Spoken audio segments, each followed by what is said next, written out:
안녕하세요. 말씀과 함께 새롭게 여는 소망의 아침입니다. 짐 스토월은 재산을 쌓는 일이나 자기 안전을 지키는 일 이상으로 중요한 것은 지금 당장 주님을 만나는 것이다 라고 이야기합니다. 열왕기하 23장 31절로 24장 7절까지 말씀을 본문으로 와요. 인생의 가치를 결정하는 것은 무엇일까요? 라고 하는 주제로 함께 은혜를 나누기를 원합니다. 열왕기하 23장 21절로 30절에서는 요시야가 율법을 따라 유월절을 지키고 온전히 하나님께 돌아가고자 철저히 우상을 제거하며 개혁을 단행했습니다. 그러나 그의 개혁은 유다의 죄악을 완전히 씻어내지 못했고 그가 죽은 후 유다는 다시 어두운 길로 빠져듭니다. 오늘 본문에서는 요시야의 아들 여호아스와 그 형제 여호야김이 왕위에 오르지만 하나님 보시기에 악한 길을 걷게 되고 결국 유다는 외세의 지배를 받으며 점점 멸망의 길로 향하게 됩니다. 오늘 본문인 열왕기하 23장 31절에서 24장 7절에 따르면 요시야의 아들 여호아스가 왕이 되었으나 하나님 보시기에 악을 행했습니다. 곧바로 애굽 왕 느고에 의해 폐위되고 그의 형제 엘리야김이 여호야김이라는 이름으로 왕이 됩니다. 그러나 여호야김도 하나님을 저버리고 악을 행하였으며 결국 바벨론의 침공을 받게 됩니다. 바벨론 왕 느부갓네살이 유다를 지배하게 된 것은 유다의 죄악에 대한 하나님의 심판이었습니다. 23장 31절로 37절은 여호아스와 여호야김의 악행과 유다의 위기를 다루고 있습니다. 여호아스는 요시야의 아들이었음에도 불구하고 그의 신앙을 이어받지 못하고 하나님 보시기에 악을 행했습니다. 요시야가 남긴 신앙의 유산을 버리고 죄악의 일을 선택한 여호아스는 짧은 통치 기간 후 애굽 왕 느고에 의해 폐위됩니다. 그의 형제 여호야김이 왕위에 오르지만 그는 형제와 마찬가지로 하나님을 저버리고 악을 행하였습니다. 요시야의 아들들이 하나님을 의지하지 않고 악에 빠지면서 유다는 악한 왕들에 의해 고통받게 됩니다.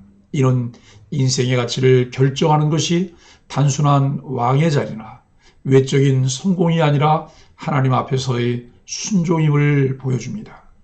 여호아스와 여호야김이 요시야의 길을 따르지 않은 이유는 무엇일까요? 우리도 외적 성공보다 하나님께 순종하는 삶을 중요하게 여기고 있는지 돌아봅시다. 24장 1절로 7절은 여호야김과 바벨론의 위협입니다. 여호야김은 바벨론 느부갓네살에게 복종했으나 얼마 후 그를 배반하고 애굽에 의지하려고 시도합니다. 그러나 바벨론의 연합군이 유다를 침공하였고 이는 유다의 죄악에 대한 하나님의 심판이었습니다. 여호야김은 하나님을 의지하지 않고 인간적인 방법으로 위기를 피하려 했지만 결국 바벨론의 강력한 힘 앞에 무릎을 꿇게 됩니다. 하나님을 떠난 자는 결국 외세의 힘에 의해 삶이 지배되고 파괴됩니다. 인생의 가치는 얼마나 높은 자리에 있느냐가 아니라 얼마나 하나님을 의지하며 그분의 뜻에 순종하느냐에 달려 있습니다. 여호야김이 애굽을 의지한 결과는 무엇이었나요? 우리도 상황이 어려울 때 인간적인 방법보다 하나님께 의지하는 태도를 지니고 있는지 생각해 봅시다. 역사 속에서 드러난 하나님의 주권입니다. 본문은 단순한 역사 기록이 아닌 유다의 멸망이 세계 정세에 좌우되는 것이 아니라 하나님의 뜻과 계획에 따른 것임을 보여줍니다. 여호야김이 바벨론의 지배를 받게 된 것도 그가 애굽에 의지하다가 실패한 것도 결국 하나님의 주권 아래에 있습니다. 요시야의 아들들이 하나님을 떠나고 죄악의 길을 걸을 때 하나님은 그들에게 심판을 내리셨습니다. 이로써 우리는 역사 속에서 하나님의 섭리가 작용하고 있으며 하나님의 주권을 인정하는 삶이야말로 진정한 가치 있는 삶임을 깨닫게 됩니다. 하나님이 유다를 심판하신 이유는 무엇일까요? 우리의 삶 속에서 하나님께서 이루고자 하시는 일에 순종하며 그분의 뜻을 구하는 마음을 지니고 있는지 돌아봅시다. 첫째, 하나님을 떠나면 결국 인생의 가치는 상실됩니다. 요시야의 아들들은 그가 남긴 신앙의 유산을 저버렸고 결과적으로 유다와 자신들의 인생을 파멸의 길로 이끌었습니다. 하나님께 돌아서지 않고 다른 것에 의지하면 그 삶은 결국 세상의 지배 아래 놓일 수밖에 없습니다. 인생의 참된 가치는 하나님을 따르고 그분께 순종하는 데 있으며 다른 무엇도 이를 대신할 수 없습니다. 둘째, 하나님의 주권과 삶을 따르는 것이 가치 있는 삶입니다. 여호야김이 인간적인 방법으로 바벨론의 위협을 피하려 했으나 결국 하나님의 뜻을 거스를 수 없었습니다.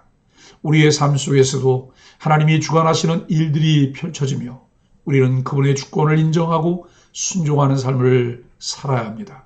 하나님이 우리의 인생을 이끄시는 분임을 믿고 그분의 뜻을 따르며 진정한 가치 있는 삶을 추구해야 합니다. 셋째, 인생의 가치는 하나님 앞에서 어떻게 사느냐에 달려 있습니다. 요시야 아들들은 경건한 아버지를 두었음에도 불구하고 그들의 인생은 하나님 앞에서 실패로 평가되었습니다. 요시야처럼 하나님을 온전히 사랑하고 섬기는 삶만이 진정한 가치 있는 삶임을 깨닫고 우리도 하나님의 말씀과 뜻을 따르며 그분께 순종하는 삶을 살아야 합니다. 사랑하는 소망의 가족 여러분, 왕이 하나님을 저버리니 유다는 애굽을 섬기는 나라로 전락하고 맙니다.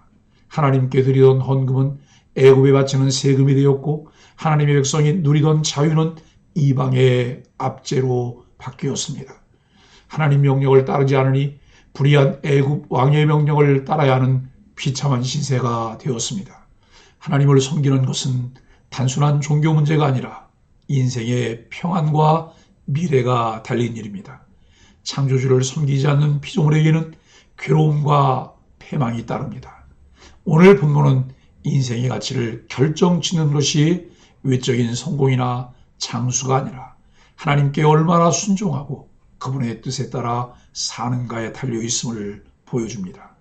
여호아스와 여호야김처럼 세상의 권력과 방법을 의지하기보다 하나님을 바라보며 그분의 말씀을 따르고 순종하는 삶을 추구합시다. 우리의 삶 속에서 하나님의 주권을 인정하며 그분의 뜻을 이루는 삶이 되기를 결단하는 소망의 가족들이 되시기를 예수 그리스도의 이름으로 간절히 축복합니다. 함께 기도하겠습니다. 하나님, 인생의 참된 가치는 하나님께 순종하고 그분을 따르는 데 있음을 깨닫게 하여 주옵소서. 세상의 기준에 흔들리지 않고 주님만 바라보게 하여 주옵소서. 하나님, 어려운 상황 속에서도 인간적인 방법이 아닌 하나님께 의지하며 주님의 뜻을 구하는 믿음을 허락하여 주옵소서. 하나님, 매일 삶 속에서 하나님 말씀을 따라 순종하는 자로 살아가게 하시고 주님께 인정받는 삶을 살게 하여 주옵소서. 예수님의 이름으로 간절히 기도합니다. 아멘.